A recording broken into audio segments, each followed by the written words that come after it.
皆さん、こんにちは。好奇心 TV です。前回動画では大変多くのコメントありがとうございました。私など足元にも及ばないような豊富な知見をお持ちの方からのコメント、視聴者様の周りの方の反応など、これが真実という情報をいただき、改めてこのコオロギ食というのは多くの人から拒絶されていることを確信しました。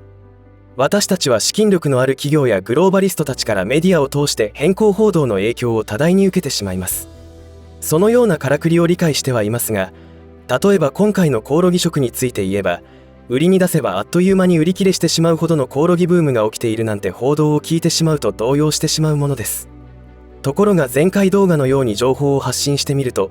多くの方の関心は強引ともいえるコオロギ食の普及について疑問を抱いているという反応があることを知ることができました。そして皆さんのコメントは、この問題を何とかしようとする政治家の方などがコオロギ食についての真の情報を得ようとした時には有益な情報にもなると思います。今回もご意見、情報をコメント欄にてシェアしてください。よろしくお願いします。コメント欄を拝見すると、コオロギ食を拒否する理由は明確で、生理的に受け入れられないということが大半でした。このような感覚ってとても大切だと思います。多くの方が言っていたように、私たちの祖先たちはイナゴは食文化として残しているが、コオロギは避けています。これが答えではないでしょうか。そこで今回の動画では、なぜコオロギ食を強引とも言える方法で推し進めるのか、自らは絶対食べないがそれだけで身を守ることはできるのかなどの疑問をお持ちの方にとって有益な情報となると思います。そしてサムネにも書かれていたステルスコオロギ食についても触れていきます。私たちがどんなにコオロギ食を拒否していても、もしかしたらひっそりと忍び寄ってきているかもしれません。そんな情報をシェアしていきますので、ぜひ最後までご視聴ください。このチャンネルでは、自分や家族の身を守るためにできることや、日本人がこれ以上騙されることがないようにするための情報を発信しています。チャンネル登録がお済みでない方はぜひチャンネル登録をお願いします。そしてこの動画が役に立ったと思った方はいいねボタン、拡散の協力をお願いします。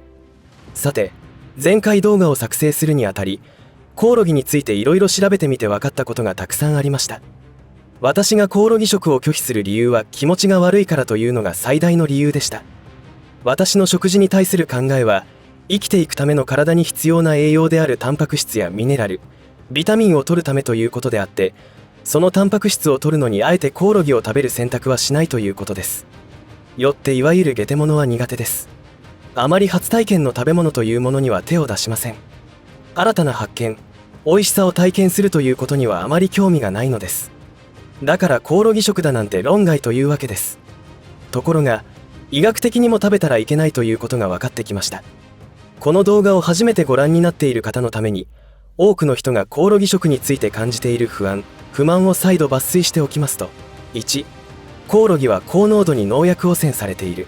2、日本の食文化でコオロギは取り入れてこなかった。3、コオロギは高タンパク質というけど本当か。4、生理的に食欲が湧かない。5、粉末にされたものには糞も入っているし衛生的ではない。6、すぐに共食いする習性を持った DNA を人に取り込むことでどんな影響が出るかの検証はされていない。7、漢方薬辞典には微毒であり、不妊薬とされているし妊婦は食べてはいけないと記述がある。8、アナフィラキシーショックのリスクが高いということを前回動画で説明させていただきました。視聴者様からの情報などからアップデートしますと、1の高濃度に農薬汚染されているということについては、今のコオロギは養殖なので問題ないのではないかということがありました。なるほど、野生ではないのでそうかもしれません。しかし、コオロギの養殖をやっている方たちの常識にはなっていることですが、コオロギの養殖には病気による全滅のリスクがつきまとうということがあるそうです。では企業がコオロギを養殖する場合でも同じリスクがあると思いますが、どうするのでしょうか。もしかしたら抗生物質漬けとなるのではないでしょうか。となると新たなリスクも出始めますね。もしこの問題についての情報をお持ちの方はコメント欄にてシェアしていただけると助かります。そして今回新たな情報としては、痛風を引き起こすというリスクがあるということが分かりました。高タンパク食というのなら、セットでプリン体含有量も多いことも言わないというところがうさんくささが増すわけですよね。そして高タンパクと言ってますが、食品成分表を見ても、もっと普通に高タンパク質の食材は日本には山ほどあることも分かります。ちなみに乾燥コオロギ 100g に含まれるプリン体の含有量を同じ量のあん肝と比較すると10倍もあるそうです。専門家などはコオロギ食を推し進める人たちが痛風持ちの人は食べてはいけないことを情報開示しないのはアンフェアだし、プリン体が多く含まれていることを知らない消費者がコオロギパウダーで調理して痛風発作を起こすリスクもあると指摘しています。ごもっともなご意見です。また製薬会社が儲かるという構図ですね。つまりこういうちょっと調べれば危険性がいっぱいあるのにご利用ししている政府のやり方にはかなり問題があると思いますし、2020年からの流行り病に対して行ったお注射を打つことを決めた時と同じパターンだと思いますね。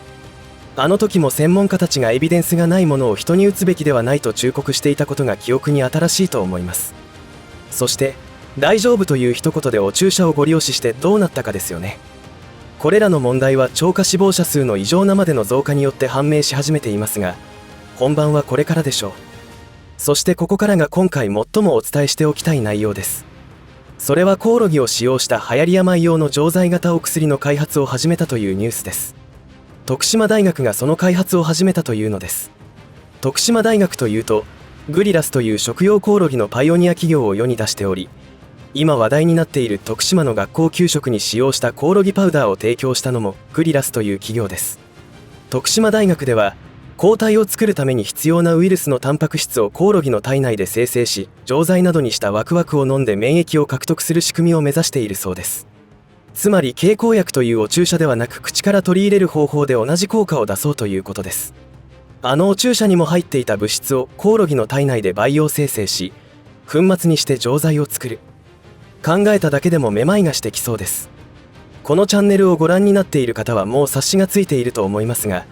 これは由々しき問題です。つまりコオロギパウダーが混入された食品というのはお注射と同じ効果を狙うことができるということです。こんなことを許していいのでしょうか。自分の体内に未知なる物質を入れたくないということでお注射をすることを拒んできたのに、もしかしたらこっそりと食品の添加物として使うかもしれないということです。こうしてステルスコオロギ食の誕生となります。企業リテラシーを疑ってしまいます。そしてすでにコオロギ醤油やコオロギビールなど画像のような製品が出ておりますが、まだコオロギの名称が出ているうちは判断がつきますが、もしコオロギパウダーが別の名称に変わっていたらもうお手上げですね。すでにコオロギパウダーは名前を変えて流通し始めているかもしれません。そう思って調べてみましたらやはり出てきました。ドライクリケット、サーキュラーフード、グリラスパウダー、シートリアなどがコオロギパウダーに関係した製品名、ブランド名です。このうちグリラスパウダーとシートリアは先ほど言った徳島大学発のベンチャー企業であるグリラスの製品、ブランド名称ということになります。このようなコオロギという文字を入れないのは、コオロギ食というものに対する消費者のアレルギー反応を和らげるためなのか、ごまかすためなのかはよく分かりませんが、消費者にとって分かりにくくしていることは間違いありません。国民を騙す手口の一つとしてカタカナ表記にすることは常套手段ですから注意が必要です。そして現在コオロギを原料とした製品を作っている企業について一言言いたいのは、利益優先で製品を売りに出さないでほしいということです。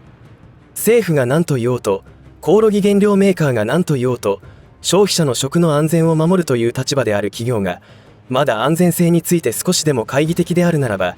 企業理念としてやすやすと商品として売り出してほしくないということです。儲かればそれで良いのでしょうか。そのように言われても仕方のないことをしています。かつて京セラの創設者である稲森さんは書籍の中でこのようなことを言っていました。バブル期に銀行から不動産投資するならいくらでも資金を融資するという申し出があったそうです。ところが稲森さんは京セラ創業時の大変な時に助けてくれた人の恩に反することはしないと言って、当時誰もが不動産に投資して儲けていたことに流されず本業に邁進したということです。現在の多くの企業にはそのような気概はないように見えます。ところがさらにまずい事態になってきています。どういうことかと言いますと、ステルスコオロギ食が蔓延する環境が整い始めているかもしれないのです。私たちが製品を購入する際にその製品についての詳細を知る唯一の方法である食品表示についてですが、傾向としてどんどん不透明なものに変わってきているというのです。どういうことかと言いますと、2009年に消費者庁が発足し、同省が食品表示を一元管理することになり、2015年に食品表示法が施行されました。その際、これまでの表示制度を見直すことになり、原料原産地表示、食品添加物表示、遺伝子組み換え食品表示の3つが検討対象になりました。なんと検討の結果、改善ではなく改悪と行っていいようなことが起きたのです。製品の情報として大切である原料原産地表示は、最も多く使われている原材料だけで良いとしたのです。例えばコンビニ弁当を例にとって考えてみますと、コストを下げるために食材は大半が輸入されたものです。しかし最も使われている原料といえばお米であり、国産が多いと思います。そうすると原料原産地表示はお米、国産と表記され、それ以外の原料の原産地表示はしなくても良いということになるのです。これでは消費者側はお弁当自体が国産の原料で作られているとしか思えません。遺伝子組み換え食品の表示においては、消費者庁は当初から業界寄りの姿勢を示してきましたが、最近は一層露骨になってきたといいます。そのきっかけは遺伝子組み換え不使用表示への攻撃でした。食品に遺伝子組み換えの文字があると、遺伝子組み換え食品が悪者に見えるという多国籍企業や食品業界の大手企業の意向に配慮したというのです。遺伝子組み換え食品は悪者そのものだと思いますが、皆さんはどのように感じますでしょうか。そしてグローバル企業に対しての忖度など必要ないと思いますが、よって2023年4月1日から遺伝子組み換え食品については 0% 混入しか遺伝子組み換えではない、遺伝子組み換え不使用などの表示ができなくなります。現実としては 0% はほとんどありえないことになるため、不使用表示が使えなくなってしまいます。消費者目線で努力している企業が報われない形になるのです。消費者庁からの案内には新制度施行前からでも表示が可能ということで、スーパーなどで並ぶ食品から相次いで遺伝子組み換え表示が消えています。つまり消費者から見ると食品購入の際の選択の権利が奪われつつあると言えるのです。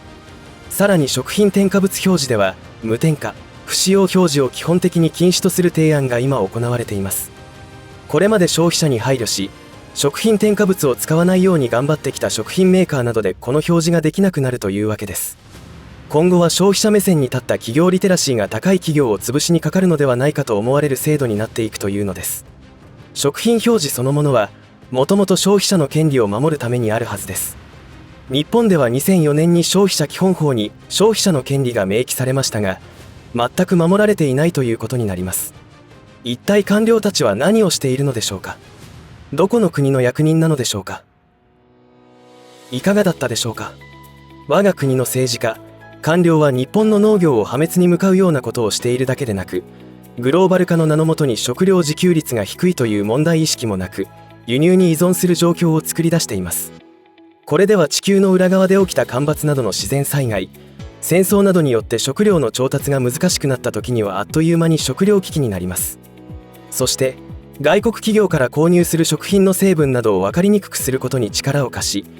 逆に国内の消費者目線でものづくりに励んでいる企業の努力を消費者の目から見えなくする政策を取っているということになります。これらの新制度は今後の変更によってコオロギパウダーの使用も表示しなくても良くなるかもしれません。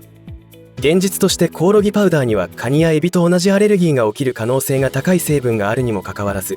特定原材料には指定されていません。こんなずさんな食品管理があっていいのでしょうか。コオロギパウダーが入った食品を知らずに食べて命を落とす人が出ることは間違いありません。パウダーにすることでもはや何が入っているのかわからなくなる状況になることでしょうし、もしかしたらすでに起きているかもしれません。ステルスコオロギ食という合法的に我々の体に入ってくるこの事態は、一人でも多くの人が認識して止めなければならないと思います。コオロギパウダーを製造している企業は今、子どもたちを取り込むための活動をどんどん行っています。何も知らない子どもたちの将来を考えると胸が詰まってしまいます。この問題に対して何も知らないし、何もできない子どもたちがかわいそうだと思いました。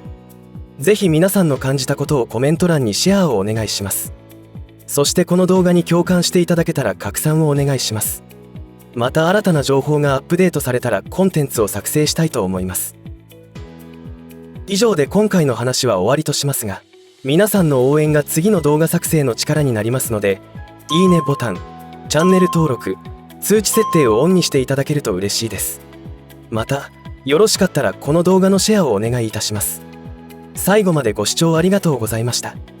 好奇心 TV でした。